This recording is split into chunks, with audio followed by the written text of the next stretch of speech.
एक बार एक राजा होता है। राजा के एक ही पुत्र होता है। पुत्र धीरे धीरे बड़ा हो जाता है, किशोरावस्था में पहुंचता है, 12, 13, 14 साल जब तक का हो जाता है।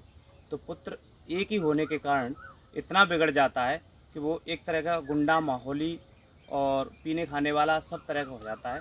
तो राजा बड़ा ही चिंतित होता है, क्योंकि आने वाले समय में वही उसका पदाधिकारी था, उसको ही पूरा राज्य संभालना था, लेकिन वो गुंडा बन गया। इसीलिए परेशान होकर के उसने अपने पुत्र को वहाँ से राज्य से निकाल देता है।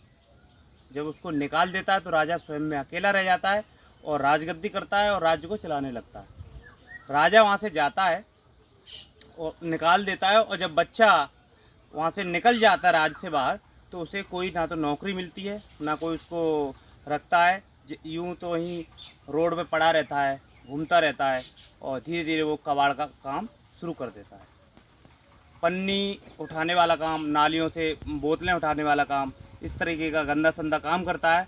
और वो अपने आप को भूल जाता है। जीवन की रोटी चलाने के लिए ये सारी काम करता है, भिखारीपना भी करता है, भीख मांगता है, किसी भी तरह से अपना पेट का भरण पोषण करता है। तो वो सब सारी चीज़ें भूल जाता है कि मैं एक राजकुमार हूँ और मैं किस लायक था और क्या काम कर रहा हूँ, सारी चीज़ें भूल ही जाता है। जब धीरे धीरे से राजा बूढ़ा हो जाता है, राजा की राजगद्दी संभालने के लिए कोई नहीं होता है, तो वो उसको अपने सैनिकों को, मंत्रियों को भेजता है कि जाके और उसको पकड़ के लेके आओ, मेरा बेटा कहाँ है, वो आपको ढूंढना है। तो वहाँ से उसके मंत्री और उसकी सेना उसको ढूंढने के लिए निकल जाती है। जब सेना और मंत्री ढूंढने के लिए निकलते हैं तो उनको एक राजकुमार जैसा पुत्र सेम उन्हीं उसी की शक्ल का लड़का दिखाई देता है। तो उसको पकड़ लेते हैं, लेकिन वो इतना गंदा संदा हो चुका होता है कि हाथ में कबाड़ था और बड़े बड़े बाल, दाढ़ी, और बुरी तरह से अपना ऐसा दिख नहीं रहा था कि वो एक राजकुमार है, एक राजा का पुत्र है। जब उसको पकड़ लिया जाता है तो बड़े ही साजो सज्जा से उसको नहलाया धुलाया जाता है। मंत्री उसको पकड़ के लाते हैं और बड़ा ही सम्मान मिलता है, और उसकी दाढ़ी वाड़ी, बाल वाल कटवा के उसको फिनिश किया जाता है। तब तक एक चिन्ह जो राजकुमारों के हाथ पर होता है, अलग से होता है, वो चिन्ह दिखाई देता है। तो वो राजकुमार जिंदाबाद के नारे लगाने लग जाते हैं कि साहब हमारे राजकुमार मिल गए।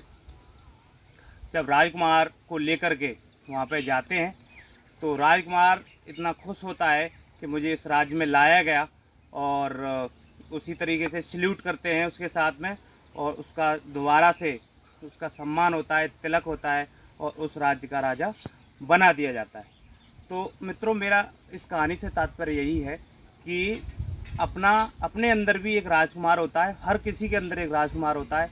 आप उस राजकुमारपन को मत भूलिए, कबाड़ जैसा काम मत करिए, अपने उद्देश्य को मत भूलिए, अपना काम करते रहिए, आगे बढ़ते रहिए, और अपने उद्देश्य से कभी मत डिगिए। क्योंकि इस दुनिया में तुम्हें हिलाने वाले लोग और आपके प्रति आपकी बुराइयां करने वाले लोग, तालियां बजाने वाले लोग, सीटियां मारने वाले लोग आपको हर जगह मिल जाएंगे। लेकिन उद्देश्य के बारे में, उद्देश्य को पूर्ण करने के लिए, आपको आगे बढ़ाने के लिए, आपको मोटिवेट करने के लिए कोई आपको दिखाई नहीं देगा, ना कोई बताएगा। आपकी टांग खींचने वाले आपके समक्ष आज भी हैं